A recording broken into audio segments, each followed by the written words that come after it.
ಇನ್ನು ಇದೇ ಬಸ್ ದುರಂತದಲ್ಲಿ ಕ್ಲೋಸ್ ಫ್ರೆಂಡ್ಸ್ ಮಾನಸ ಹಾಗೆ ನವ್ಯ ಇಬ್ರು ಕೂಡ ಸಾವನ್ನಪ್ಪಿದ್ರು. ಬಹಳ ನೋವಾಗುತ್ತೆ. ಬಾಲ್ಯದಿಂದಲೂ ಜೊತೆಯಾಗಿ ಬೆಳೆದಂತ ಹೆಣ್ಮಕ್ಳು,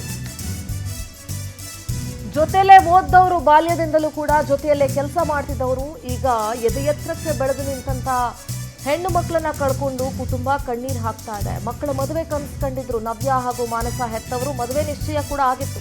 ಅಪಘಾತದಲ್ಲಿ ನವ್ಯ ಹಾಗೆ ಮಾನಸ ಬೆಂದು ಹೋಗಿದ್ದಾರೆ. ನವ್ಯ ತಂದೆ ಮಂಜಪ್ಪ, ಮಾನಸ ಅವರ ತಂದೆ ಚಂದ್ರೇಗೌಡರು ಕಣ್ಣೀರು ಹಾಕ್ತಿದ್ದಾರೆ. ಹಾಸನದಲ್ಲಿ ಮೃತ ಮಾನಸ ಹಾಗೂ ನವ್ಯ ಹೆತ್ತವರ ಆಕ್ರಂದನ ಮುಗಿಲು ಮುಟ್ತಾ ಇದೆ. ಇಬ್ಬರು ಮಕ್ಕಳನ್ನ ಕಳ್ಕೊಂಡು ಎಷ್ಟು ಅಟ್ಯಾಚ್ಮೆಂಟ್ ಇತ್ತು ನೋಡಿ. ಅವರು ಜೊತೆಲೇ ಬೆಳೆದಂಥವ್ರು, ಜೊತೆಲೇ ಶಾಲೆ ಕಲ್ತಂಥವ್ರು, ಜೊತೆಲೇ ಕಾಲೇಜ್ ಕಲ್ತಂಥವ್ರು, ಜೊತೆಲೇ ಕೆಲಸ ಮಾಡ್ತಾ ಇದ್ರು. ಒಂದೇ ಕಂಪನಿಯಲ್ಲಿ ಬೇರೆ ಬೇರೆ ಬ್ರಾಂಚ್ಗಳಲ್ಲಿ ಕೆಲಸ ಮಾಡ್ತಾ ಇದ್ರು. ಅವರ ಕುಟುಂಬಸ್ಥರ ನೋವಿದೆಯಲ್ಲ, ಬಹುಶಃ ಅದಕ್ಕೆ ನಾವೇನು ಸಾಂತ್ವನ, ದೇವರು ಆ ನೋವನ್ನು ಭರಿಸೋ ಶಕ್ತಿ ಕೊಡಲಿ ಅಂತ ಕೇಳಬಹುದೇ ಹೊರತು, ಮಕ್ಕಳನ್ನು ಕಳ್ಕೊಂಡಂಥ ನೋವು ಅದು ಯಾವತ್ತಿದ್ರೂ ಶಾಶ್ವತ. ಅದು ಯಾಕೆಂದರೆ ಮದುವೆ ನಿಶ್ಚಯ ಮಾಡಿದರು ನೋಡಿ.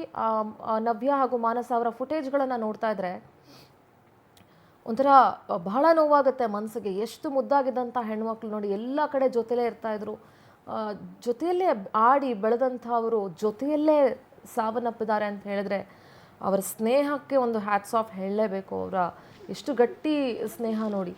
ಇವತ್ತು ಅವರು ಇಬ್ಬರು ಕುಟುಂಬದವರು ಕೂಡ ನೋವಲ್ಲಿದ್ದಾರೆ, ಕಣ್ಣೀರು ಹಾಕ್ತಿದ್ದಾರೆ.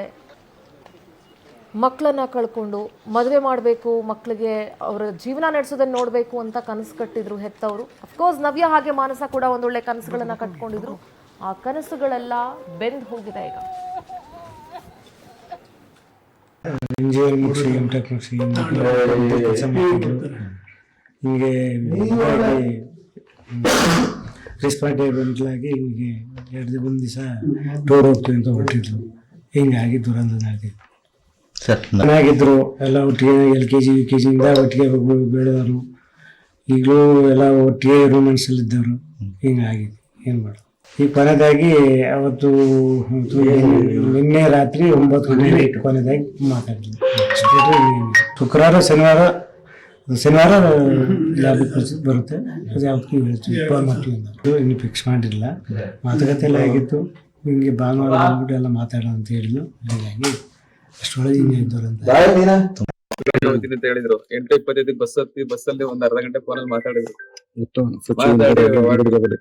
ಹೋಗ್ ಬರ್ರಪ್ಪ ಅಂತ ಹೇಳಿ ಕಳಿಸಿದ್ರು.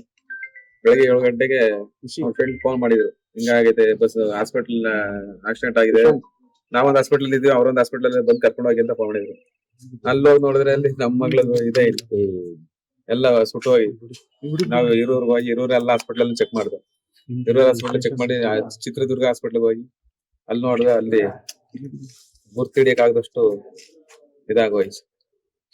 ಅದೇ ಪೊಲೀಸರೆಲ್ಲ ಸಖತ್ ಹೆಲ್ಪ್ ಮಾಡಿದ್ರು, ಸಖತ್ ಇದ್ ಮಾಡಿದ್ರು. ಎಲ್ಲ DNA ಟೆಸ್ಟ್ ಕೊಟ್ಟು ಎಲ್ಲ ಕಳ್ಸಿಕೊಟ್ಟಿದ್ದಾರೆ. ಪ್ರೈಮರಿಯಿಂದ ಕಾಲೇಜಿಂದ ಹಿಡಿದು ಕೆಲಸ ಸೇರ್ಗಳ ಗಂಟಲು ಒಂದೇ ಕಂಪ್ನಿ ಕೋರ್ಸ್ ಮಾಡ್ಕೊಂಡು ಒಂದೇ ಮನೇಲಿ ಮಾಡ್ಕೊಂಡಿದ್ರು. ಒಂದೇ ತಟ್ಟಲ್ಲಿ ಅನ್ನ ತಿನ್ನೋರು,